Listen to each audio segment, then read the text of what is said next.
short. So smile when you still have your teeth. Say cheese. कुछ समझ आया? नहीं. Sunflowers, honey, sun, turmeric, my suit. अभी भी समझ नहीं आया? ये सभी चीज़ें खूबसूरत हैं और येलो हैं, पर अगर ये येलोनेस आपके टीथ्स पे आ जाए तो एम्बैरेसिंग है ना, पर हम ऐसा नहीं होने देंगे। आज मैं आपके साथ शेयर करने वाली हूँ येलो टीथ्स की रेमेडीज़, यानी कि टीथ वाइटनिंग हम कैसे करें, उसके रीजंस क्या हैं, वो हमें उन्हें क्योर करना चाहिए, क्या क्या डूज हैं, क्या क्या डोंट्स हैं जो हमें करने चाहिए। तो आज की हमारी DIY रेमेडीज़ हैं हमारी टीथ वाइटनिंग पे, यानी कि हमारी हेल्थ केयर पे। So welcome my YouTube family to my YouTube channel which is Nisha Sharma wellness. तो हम आज किस टॉपिक पे बात करने वाले हैं, हमारे टूथ वाइटनिंग के ऊपर। ये हम सबको पता है कि हमें अपनी ओरल टीथ हेल्थ पे बहुत ध्यान देना चाहिए, अपने दांतों का ख्याल रखना चाहिए, क्योंकि अगर हम 2 टाइम्स ब्रश नहीं करते हैं, यानी कि 1 in the morning and 1 in the night, तो सूनर और लेटर हमें क्या आने वाली है, अपने दांतों की समस्या हमें आने ही वाली है। तो इसके लिए बहुत सारे लोग क्या फेस करते हैं, अपनी येलो टीथ हमें बहुत एम्बैरस करते हैं। समटाइम्स हम लोग नोटिस करते हैं और आपको नहीं कह पाते, पर आपको पता होता है कि येलो टीथ हैं, और येलो टीथ के साथ साथ ही क्या हो जाती है, हमारी प्रॉब्लम्स बढ़ती ही जाती हैं। चाहे वो हमारी सांसों की बदबू आप कह लें, कि हमारी ब्रीदिंग, स्मेली ब्रीदिंग हो जाती है, चाहे लोग बताते नहीं हैं, कहते नहीं हैं, पर नोटिस ज़रूर करते हैं। तो अब हम क्या करेंगे, हमारा जो येलो टीथ है उसके रीजन जानेंगे कि हमें ये प्रॉब्लम स्टार्ट कहाँ से होती है। तो सबसे पहले हमारी मेजर प्रॉब्लम जो हम सभी इंडियंस की है वो है कैफीन, यानी कि हम हर चीज़ के बिना रह सकते हैं पर चाय कॉफ़ी के बिना नहीं रह सकते। तो जो कैफीन है वो धीरे धीरे क्या करती है, हमारे दांतों के लिए एक येलो नेस, या फिर आप कह सकते हैं हमारे टूथ्स को येलो होने में बहुत हद तक उसका रोल है कि हम इतनी अमाउंट ऑफ कैफीन लेते हैं।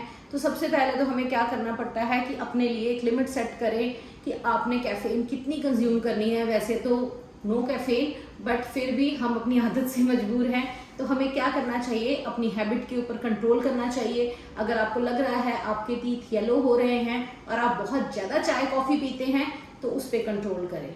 सेकेंड, शुगर रेगुलेशन, यानी कि चीनी की मात्रा बहुत ज़्यादा हम कंज्यूम करते हैं, उससे तो बहुत सारी मेजर प्रॉब्लम्स हमें फेस करनी पड़ती हैं। उन प्रॉब्लम्स के साथ साथ हमारी जो टूथ्स को येलोनेस है वो भी होती है हमारी चीनी को ज़्यादा कंजम्पशन पे। तो हमें अपनी जो शुगर है उसको रेगुलेट करना चाहिए, कम लेना चाहिए, और उससे हमारे क्या होंगे, जो टीथ्स हैं वो हमारे हेल्दी होंगे, हमारे गम्स हेल्दी होंगे। इसके अलावा हेल्दी डाइट, क्योंकि अगर हम प्रोटीन्स या कार्ब्स, या आप कह दो कि हम कैल्शियम नहीं ले रहे हैं, तो वो भी हमारे दांतों पे, अगर हमारी बॉडी पे नुकसान होता है हमारी हेल्दी डाइट की वजह से। अगर हम हेल्दी डाइट नहीं फॉलो करते हैं तो अल्टीमेटली हमारी हेल्थ पे नुकसान होता है, हमारी बॉडी पे नुकसान होता है। अगर बॉडी पे नुकसान हो रहा है, हेल्थ पे नुकसान हो रहा है, तो आपके टीथ्स के ऊपर भी हो रहा है। आपके जो टीथ्स हैं वो येलो दिख सकते हैं। इसीलिए कहते हैं brushing and flossing is the important part of your body. हमें उसका ध्यान रखना चाहिए और उसे रेगुलर बेसिस पे करना चाहिए। उसके बाद जो हमारा अगला रीज़न है वो है एज के साथ साथ भी क्या होता है, बहुत सारी चीज़ें ऐसी होती हैं कि हमारे जो गम्स हैं वो कमज़ोर होने लग जाते हैं, हमारे टीथ्स बहुत ब्रॉडर दिखने स्टार्ट हो जाते हैं, हमारी जो टीथ हेल्थ है वो ख़राब हो जाती है। और इसके बाद एज के कारण क्या होता है, हमें येलोनेस हमारे गम्स में या हमारी टीथ में मोस्टली आने लग जाती है। तो हमें क्या करना चाहिए, जैसे जैसे हमारी एज हो रही है हमें अपने दांतों का और ख्याल रखना चाहिए। फिफ्थ रीज़न, मेजर रीज़न है हमारा स्मोकिंग।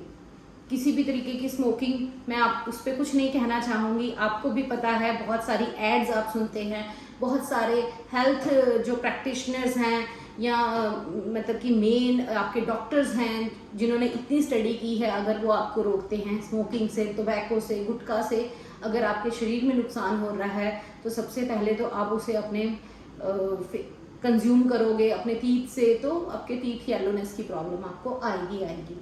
इसके बाद कुछ सर्टन केमिकल्स यानी कि मेडिकेशंस। समटाइम्स क्या होता है कि हमें कोई जो मेडिकल्स हम मेडिसिन पे होते हैं, मेडिसिन का कोई रिएक्शन होता है और मेडिसिन रिएक्शन से भी हमारे टीथ क्या होते हैं, डार्कर हो जाते हैं। येलो भी नहीं होते, समटाइम्स क्या होते हैं वो ग्रेइश हो जाते हैं या ब्लैकिश होना स्टार्ट हो जाते हैं, तो वो मेडिकेशन की वजह से भी हो सकते हैं। अगर मेडिकेशन की वजह से है तो मे भी कोई पर्टिकुलर मेडिसिन है जो आपको सूट नहीं कर रही, जो आपके टीथ को क्या कर रही है, येलो कर रही है। जो नेक्स्ट रीजन है वो कोई भी ट्रॉमा हो सकता है, यानी कि आप किसी भी क्रॉनिक डिसीज अभी आपको होके हटा है या आप डिजीज हुई है, जैसे कोविड आया था, ऐसी भी कोई बीमारी, उसकी भी जो स्ट्रॉन्ग मेडिसिन हैं उससे भी आपको क्या हो सकती है, येलो टीथ की प्रॉब्लम हो सकती है। उसके बाद आती है ब्रुक्सिज्म, यानी कि आप क्या करते हैं, बहुत सारे लोग अपने दांत कीटते हैं, यानी कि ग्राइंडिंग योर टीथ। आप क्या करते हैं, मे बी कुछ लोग रात को सोते टाइम ऐसे करते हैं। बहुत से छोटे बच्चे आपने देखा होगा जब वो रात को सोते हैं अपने दांतों को कीटते हैं, ऐसी आवाज़ करते हैं दांतों से कि आपके जैसे कि ग्राइंडर की आवाज़ आती है, वो अपने टीथ को ग्राइंड करते हैं। तो अल्टीमेटली वो आदत हमारी हैबिट जो है बड़े होके भी रहती है। कुछ लोग दिन में भी अपने दांत कीटते रहते हैं जब भी फ्री होते हैं, तो अपनी इस हैबिट पे भी आपको कंट्रोल करना चाहिए और बच्चों को भी अवेयर करना चाहिए। क्योंकि क्या होता है, हम धीरे धीरे क्या होता है, जब हम अपने दांत कीटते हैं तो उससे क्या होता है, हमारे दांतों के ऊपर क्रैक्स आ जाते हैं और उन क्रैक्स में क्या होता है, मैल फंसना स्टार्ट हो जाती है और धीरे धीरे वो हमारी किस ओर चली जाती है, हमारे दांतों की येलोनेस की तरफ। तो ये तो थे मेन रीजंस। अब आपको पता है कौन से रीजंस हैं जिनके कारण आपके जो टूथ हैं वो येलो हो रहे हैं और आप उस पर काम कर सकते हैं। तो अब हम क्या करेंगे, बात अपनी टीथ वाइटनिंग मेजर्स के ऊपर। 4 मेन मेथड्स जो हम अडॉप्ट करते हैं अपने दांतों को वाइटनिंग की तरफ ले जाने के लिए। तो हमारा जो पहला उसमें जो मेथड होता है, जो आप मेजर कर ले, जो हम अडॉप्ट करते हैं, वो हमारा सबसे पहला होता है कॉस्मेटिक डेंटिस्ट्री ट्रीटमेंट्स। यानी कि हम क्या करते हैं, किसी भी डेंटिस्ट के पास जाएंगे, वो क्या करेंगे, आपके साथ लेज़र ट्रीटमेंट्स करेंगे, केमिकल ट्रीटमेंट्स करेंगे और उससे क्या होंगे, आपके जो स्टेन्स हैं वो रिमूव हो जाएंगे और केमिकल ट्रीटमेंट से। तो उससे क्या होगा, आपके जो टूथ हैं वो क्या होंगे, वाइट दिखना स्टार्ट हो जाएंगे। पर हाँ, मैं आपको बता दूं, अगर आपके दांतों में येलोनेस के अलावा कोई प्रॉब्लम्स है तो गो फॉर योर डॉक्टर। आपको अपने दांत चेक करवाने चाहिए, क्योंकि ब्लीडिंग गम्स कह लें या जो भी प्रॉब्लम्स आप अपने दांतों को लेके फेस कर रहे हैं वो धीरे धीरे बढ़ेगी, कम नहीं होगी। तो आप एक अच्छे डॉक्टर के पास ज़रूर जाएं अगर आपको येलो टीथ के अलावा अगर कोई प्रॉब्लम है तो। सेकंड जो हैं वो हमारे होते हैं होम ट्रीटमेंट्स। होम ट्रीटमेंट्स यानी कि हमें क्या होता है, हम डॉक्टर के पास जाते हैं, वो हमें क्या देते हैं, कुछ सांचे दे देते हैं, कुछ टूथपेस्ट दे देते हैं और हमने क्या करना होता है, उसमें टूथपेस्ट लगा के अपने दांतों को उस सांचे में डाल के रात भर हम रखते हैं और सुबह उसको क्या करते हैं, ब्रश करते हैं और हमारे दांत जो है आपको वाइट दिखने लग जाएंगे। वो एक तरह से ब्लीच है। वो होम ट्रीटमेंट्स हैं जो डॉक्टर आपको देंगे और आप घर आके करेंगे। तो वो हो गए हमारे होम ट्रीटमेंट्स। थर्ड जो मेजर है हमारा वो होता है, हम ओवर द काउंटर मेजर्स लेते हैं, यानी कि हम फार्मेसी वालों के पास जाएंगे और उनको कहेंगे कि हमारे दांत येलो हैं, आप इसके लिए हमें कुछ दीजिए। तो आपको फार्मेसी से क्या मिल जाएंगी, बहुत सारे टूथपेस्ट मिल जाएंगे और बहुत सारे ऐसे मार्केट में अवेलेबल प्रोडक्ट्स हैं जो आपको मिल जाते हैं और वो आप क्या करते हैं, रात भर यूज़ करते हैं और सुबह आपके दांत क्या करते हैं, वाइट दिखने लग जाते हैं। But please don't do over, because अगर आप बहुत ज़्यादा इन सारे फार्मेसी प्रोडक्ट्स हैं और अलग अलग टूथपेस्ट की तरफ जाएंगे तो वो आपको अल्टीमेटली नुकसान देंगे, चाहे वो सूनर हो चाहे वो लेटर हो। और फोर्थ हमारा मेजर है या मेथड्स है जिसकी तरफ हम जाएंगे और क्या करेंगे, अपने दांतों को येलो से वाइट दिखाएंगे और अच्छी सी अपनी स्माइल पाएंगे, वो है हमारी DIY रेमेडीज एट होम, जो मैं आज आपके साथ शेयर करने वाली हूँ कि आपको कौन कौन सी DIY रेमेडीज हैं जो करनी चाहिए अपने दांतों के लिए। और मैं स्टार्ट करने से पहले आपको बता दूं एक चीज़ कि आप जो भी DIY रेमेडी आज जो मैं आपको बताने लगी हूँ उनमें से अगर आप कोई भी फॉलो करने वाले हैं तो प्लीज़ आप एक ही रेमेडी एक टाइम पे फॉलो करें। सभी रेमेडीज़ को अलग अलग दिन ट्राई करने की ना सोचें। आप जिस भी रेमेडी के साथ कंफर्टेबल हों आप वही रेमेडी अपनाएं, क्योंकि जो DIY रेमेडीज़ होती हैं हमारी वो इसीलिए बनी जाती हैं कि वो धीरे धीरे आपको क्या देंगे, उसमें एक डिसिप्लिन की ज़रूरत होती है कि आप डिसिप्लिन वे से अगर कोई भी DIY रेमेडी करेंगे तभी उसका आपको फ़ायदा होगा। अगर आप ये सोच लें आज ये कर लेते हैं कल वो कर लें, ऐसा तो फ़ायदा DIY रेमेडीज़ का नहीं होगा। आपको यही लगेगा कि बहुत सारे लोग आपको ये वाली नॉलेज दे चुके हैं, पर हमें उन नॉलेज को फॉलो करने का जो वे है हमें वो ठीक करना पड़ता है। जो हमारा वे होना चाहिए वो हमारा डिसिप्लिन्ड वे होना चाहिए कि हम कोई भी एक रेमेडी जो आपको सूटेबल लगे, जो आपको लगे आप इजी वे में कर सकते हैं और आपको सूट करती है, आप उसी को एग्जीक्यूट करें और उसी के साथ जाएं तो आपको जो फायदे हैं वो ज़रूर आएंगे, 100% रिजल्ट आएंगे। तो ये तो थी आज की मैंने आपको बता दिया क्यों हमारे येलो टूथ होते हैं, उसके क्या कारण हो सकते हैं, कैसे कैसे उसके मेथड्स हैं उसको ठीक करने के। तो अब जो हमारा मेथड DIY रेमेडीज़ का हम वो स्टार्ट करते हैं। तो हमारा जो पहला मेथड है हमारी DIY रेमेडी अपने टूथ के लिए, तो टीथ के लिए, दांतों के लिए, येलोनेस हटाने के लिए, पीले दांतों से छुटकारा पाने के लिए, अच्छी सी स्माइल पाने के लिए, तो हमारा पहला मेथड है ऑयल पुलिंग। जी हाँ, ऑयल पुलिंग आयुर्वेद में इसको बहुत आप इस पे स्टडी कर सकते हैं। ऑयल पुलिंग पे आपको बहुत इसके ऊपर नॉलेज मिलने वाली है। मैं आपको शॉर्टकट में बताती हूँ। आयुर्वेद में ऑयल पुलिंग का जो मेथड बताया गया है वो आपको 2 ऑयल्स के साथ बताया गया है। एक तो सेसमे ऑयल यानी कि तिल का तेल, और दूसरा हमें बताया गया है सनफ्लावर सीड ऑयल यानी कि सरसों के फूलों से जो तेल बनता है, उन फूलों का जो तेल निकलता है उससे हम क्या करें, अपनी ऑयल पुलिंग करें। पर अब क्या करें, टेस्टी नहीं है, खाने में अच्छे नहीं हैं, हमें टेस्ट नहीं देंगे, तो हमने उसका अल्टरनेटिव मैं आपके साथ शेयर करने वाली हूँ। आप क्या यूज़ करें उसके लिए, कोकोनट ऑयल। आपने क्या करना है उसके लिए, ऑयल पुलिंग के लिए क्या लेना है, आपने कोकोनट ऑयल लेना है। और ये कैसे करनी है मैं आपको बता देती हूँ, क्योंकि जो हमारा कोकोनट ऑयल होता है इसमें क्या होता है, लॉरिक एसिड नाम का एक कंटेंट होता है जो कि हमारे माउथ के या टंग के या टीथ के, गम्स के सारे टॉक्सिक्स क्या करता है, उसको बाहर निकालता है और आपके दांतों को वाइटनिंग प्रोवाइड करता है। तो ऑयल पुलिंग मेथड हमारा पहला मेथड है। वो कैसे करना है, आपने क्या करना है, 1 स्पून लेना है। स्पून में आपने 1 टेबल स्पून फुल आपने क्या करना है, कोकोनट ऑयल लेना है और अपने मुंह में डालना है।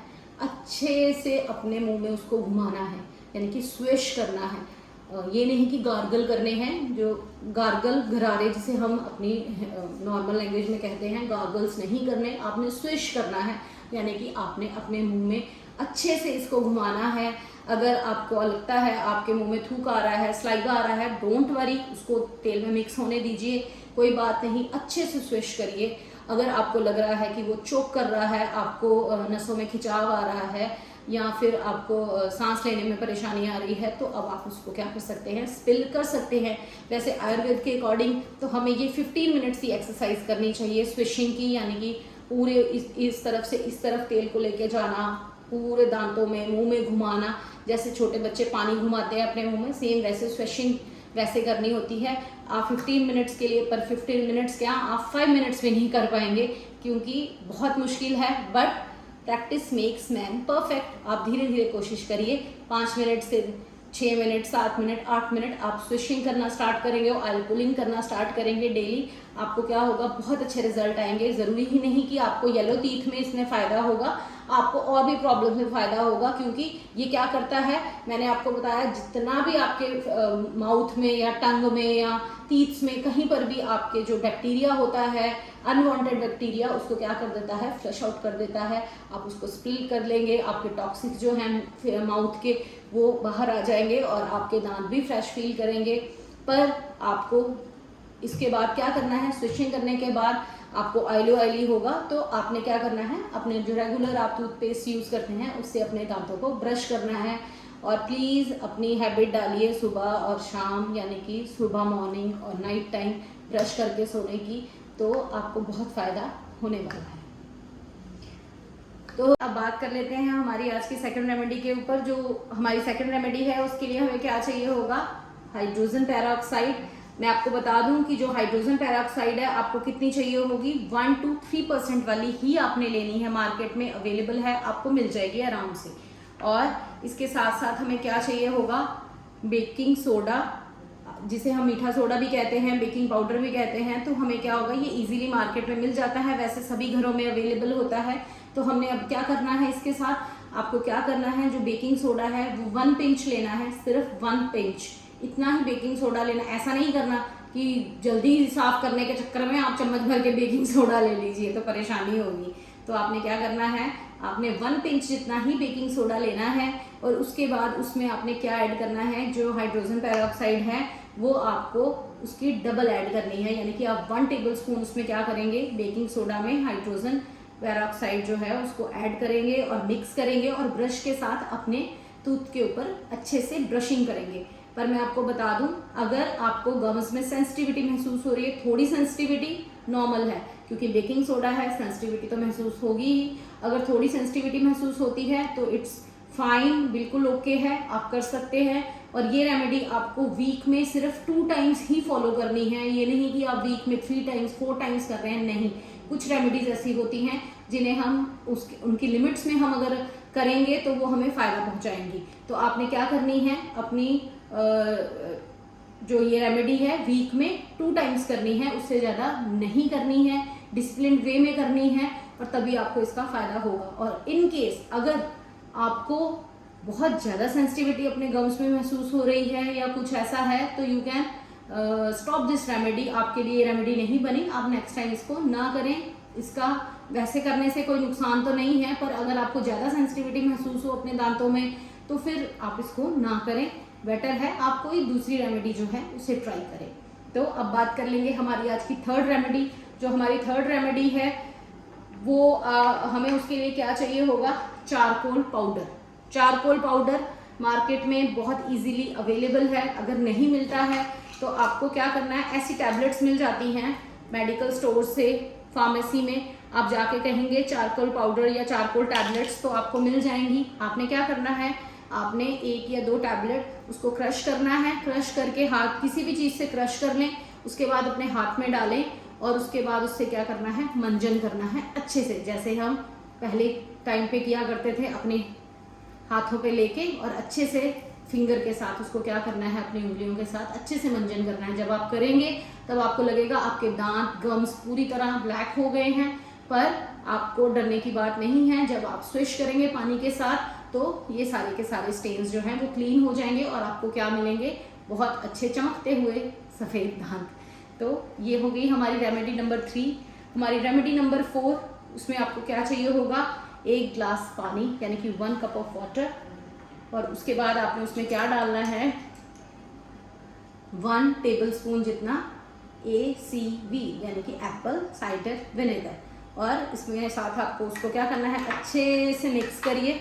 मिक्स करने के बाद आपने इसके साथ गागल्स नहीं करने हैं, आपको स्विश ही करना है, अपने मुंह में भरना है 1 घूंट जितना, उसके बाद अच्छे से उसको अपने मुंह में घुमाना है, अपने दांतों पे, टंग पे, और उसके बाद उसको स्पिल कर देना है। तो आप ये वाली जो रेमेडी है ये भी मैं आपको बता दूं, आपको वीक में क्या करनी है, सिर्फ 2 टाइम्स करनी है, क्योंकि जो ACV होता है उसमें भी उसमें थोड़ी खटास होती है, कुछ लोगों को सेंसिटिविटी होती है मीठे की या खट्टे की, तो उनके दांत और ज़्यादा खट्टे ना हो जाएं या उनको खाने में प्रॉब्लम आए, तो आपने इसको क्या करना है, वीक में सिर्फ 2 टाइम्स करनी है। और अगर आपको ज़्यादा सेंसिटिविटी महसूस होती है तो you can go for the कोई और रेमेडी जो मैंने बहुत सारी आज शेयर की हैं आपके साथ, तो आप में से आप किसी और को आप क्या करेंगे, एग्जीक्यूट अपने साथ करेंगे। आपको कोई भी रेमेडी के साथ धक्का नहीं करना कि हम ये कर लेते हैं, कोई बात नहीं, कोई बात वाली बात नहीं है। मैंने आपको पहले भी बताया, जो रेमेडीज़ होती हैं, जो DIY रेमेडीज़ होती हैं, हमें डिसिप्लिन वे में करनी चाहिए, तो हम उसी से क्या करेंगे, हमें रिजल्ट्स मिलते हैं। तो आप क्या करें, इसको वीक में सिर्फ 2 बार ही करें, ताकि आपको इसका प्रॉपर फ़ायदा मिल सके। और जो हमारी 5th रेमेडी, वो आई थिंक अब तक की सबसे इम्पॉर्टेंट रेमेडी, क्योंकि वो किस चीज़ से रिलेटेड है, आपकी डाइट के साथ रिलेटेड है। क्या करना है, आपने अपनी डाइट में बहुत सारा सैलेड ऐड करना है, फ्रूट्स ऐड करने हैं, क्योंकि हमारे जो कच्चे फ्रूट्स हैं या सैलेड हम कच्चा खाते हैं, तो उससे क्या होता है, हमारे एक तो टीथ की एक्सरसाइज, दूसरा हमारे सैलड्स में या हमारे फ्रूट्स में, मेनली स्ट्रॉबेरी में या फिर आप पाइनएप्पल ले लीजिए, इन सब में क्या होता है, एक मैलिक एसिड नाम का कंटेंट होता है। जब वो हम कच्चे सैलेड खाएं या फिर फ्रूट्स खाएं तो वो प्रोड्यूस होता है, जो हमारे दांतों को क्या करता है, अच्छे से क्लीन करता है, उसके टॉक्सिन्स को जो है वो रिलीज करता है, बैक्टीरिया हटता है, तो उससे क्या होगा, हमारा दांत जो है हमारे वाइट होना स्टार्ट हो जाएंगे और आपको बहुत अच्छे रिजल्ट्स मिलेंगे। सो ये तो थी हमारी आज की सारी रेमेडीज। आई होप आपको पसंद आई होंगी, आप इन्हें ज़रूर एग्जीक्यूट करेंगे अपनी लाइफ में और मेरे साथ शेयर करेंगे अपने बहुत सारे एक्सपीरियंस और मुझे बताएंगे कि आपको आज की रेमेडीज़ कैसी लगी। अगर आप इसको डिसिप्लिन वे में फॉलो करेंगे, मेरे बताए हुए तरीके के अनुसार करेंगे, तो आपको बहुत अच्छी सी एक वाइट स्माइल मिलेगी और आपका दिल करेगा बार बार हंसने का। अगर आपको कोई डांटेगा तो भी हंसने का और अगर कोई सीरियस बात करेगा तो भी हंसने का, पर ऐसे करना नहीं है, आपके लिए परेशानी बन सकता है। तो आपने क्या करना है, मेरा चैनल सब्सक्राइब करना है जो कि है निशा शर्मा वेलनेस, और अपने एक्सपीरियंस मेरे साथ क्या करने हैं, शेयर करने हैं। इस वीडियो को शेयर करें, लाइक करें, कमेंट करें और ज़रूर बताएं कि आपको मेरी DIY रेमेडीज़ कैसी लगती हैं। Thank you.